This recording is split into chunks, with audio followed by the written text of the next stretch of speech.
আপাতত নেট দুনিয়ায় viral megastar Shakib খানের আপকামিং সিনেমা তুফান। সিনেমা ভাইরাল না, সিনেমার টিজ ভাইরাল, সিনেমার লাগে উড়াধুরা গান ভাইরাল। তোমরা খুলে নাও না, ফেসবুক খোলো, ইউটিউব খোলো, দেখো চারিদিকে শুধু লাগে উড়াধুরা নিয়ে আলোচনা চলছে। গানটা এসে গেছে কিন্তু প্রায় 3 দিন আগে। আলোচনার কোনো কমতি নেই, বরঞ্চ আলোচনার দিনকে দিন বাড়ছে বাড়ছে বাড়ছে। এই তুফানের এরকম একটা আলোচনা, এরকম একটা ঝড়ের মধ্যে যদি দরদ বা দর্দে আমরা ডুবে যাই, তাহলে বিষয়টা হবে কেমন? বন্ধুরা, দরদ টিমের তরফ থেকে কিন্তু বারংবার করে আমাদের জানান দেওয়া হচ্ছে আগামী 2 তারিখে দরদের তরফ থেকে আসছে কিন্তু একটা মহা ধামাকা। আর একটা জিনিস অবশ্যই ভুলে গেলে চলবে না, দরদের যেটা মোশন পোস্টার এসেছিল আউটস্ট্যান্ডিং লাগছিল, দরদের যেটা ফার্স্ট লুক এসেছিল, মেগাস্টার শাকিব খানকে যেভাবে আমরা রক্তাক্ত অবস্থায় দেখতে পেয়েছিলাম, ওই লুক কিন্তু আমরা ভুলিনি। এই প্রত্যেক কটা প্রজেক্ট মেগাস্টার শাকিব খানের ক্যারিয়ারের আইকনিক প্রজেক্ট হতে চলেছে, আমরা এটা বলতে পারি। যদিও না দেখার আগে বলা উচিত নয়, তবে একটা সিনেমার ভাইব দেখলে তো বোঝা যায় তুফান তো কিছু করতেই আসছে। দরদ নিয়েও আমরা খুব আশাবাদী। দরদের টিমের একজন মেম্বার তোমরা নিশ্চয়ই খুব ভালোভাবে জানবে, আলী আকবর আশা। আলী আকবর আশা ভাইয়া জাস্ট 2 মিনিট আগে তার ফেসবুক হ্যান্ডেলে একটি লেখা লিখেছেন।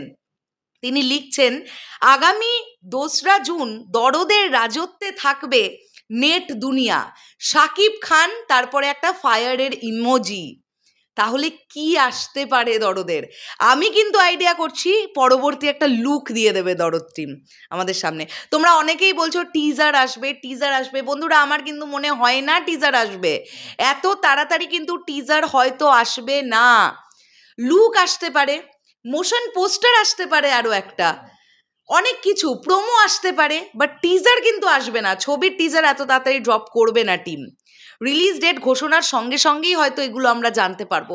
তবে 2 তারিখ মানে হাতে কিন্তু মাঝখানে একটা দিন, পরশু দিন আসছে দরদের ধামাকা। আবার নতুন করে দরদ চাগার দিয়ে উঠবে।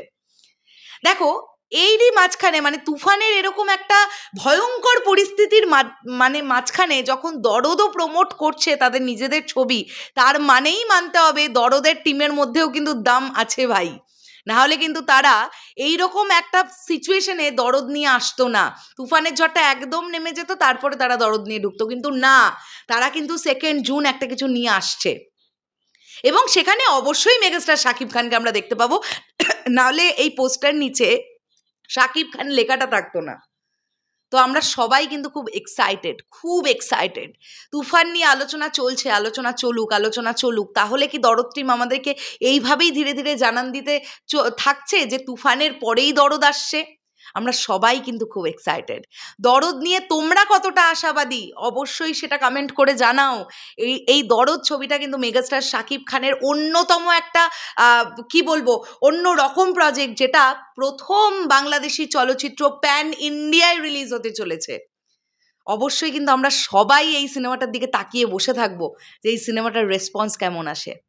দেখা যাক কি হয়। তোমাদের কি মতামত পুরো বিষয়টাকে নিয়ে? কি আসবে মনে হচ্ছে 2 তারিখে? কমেন্ট করে জানাও। শেষ করলাম ভিডিওটা, দেখা হচ্ছে আবার খুব শীঘ্রই। ভিডিওগুলো ভালো লাগলে লাইক করো, যারা ইউটিউব থেকে দেখলে প্লিজ সাবস্ক্রাইব করো, যারা ফেসবুক থেকে দেখলে আমাদের পেজটাকে টুক করে ফলো করে দাও। টাটা।